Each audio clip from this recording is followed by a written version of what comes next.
आपल्याला निवास वाटत नाही, आपल्यात आहेत ही श्रद्धा घेऊन आपण जसं आलं तसं जायचं. आज पहिला दिवस आहे.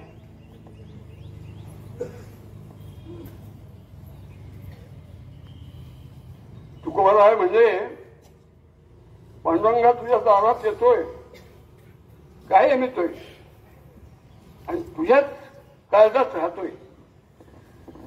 पण नाही रे, तुझं दर्शन झालं तर समाधान लाभत नाही. आणि अति आत अंतःकरणाने तुकाराम म्हणते सगळेच अभंगाचे ओथंबलेले. ते एका अभंगात काय म्हणतात, कैसे पाहू तुझं कैसा ध्याऊ तुझं कैसे करू ध्यान सांग म्हणजे तुला पाहू कसा, तुला आठवू कसा, मला सांग. ती अर्थता घेऊन आपण आईच्या दारात आलो. ही अर्थता कुणासाठी आहे? ही अर्थता जिच्यासाठी आपण जन्म घेतलाय.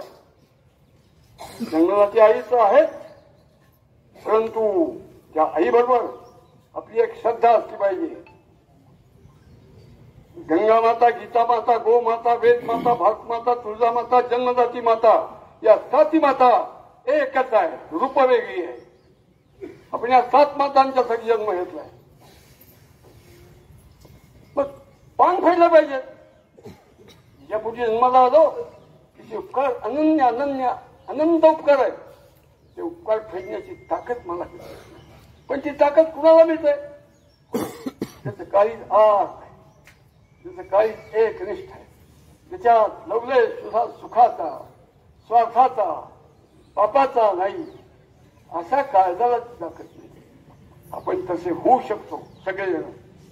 ही ताकद अर्थतेच्या पोटी जन्माला येते. संतांनी आपल्यात जर कोणता अंतर असेल तर ते अर्थतेचं आहे.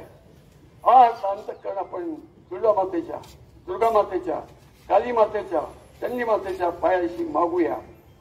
ते आज अंतःकरण कोणासाठी? हो, शिवछत्रपती काय, संत काय, मग ते कोणत्याही राज्यातले असोत, कोणत्याही जाती जमातीतले असोत, ते सगळे आज अंतःकरणाचे संत मागणं मागतात. जगाच्या कल्याणा संतांच्या विभाती देह कर्तव्याची उपकार. आपल्याला माय भविष्य पान फेडण्यासाठी जी अर्थता पाहिजे, ते अंतःकरण पाहिजे. आपण तिच्या पायाशी आज यायला सुरुवात केली. आपण वेळेवरती या. यानंतर असंच आर्टिकल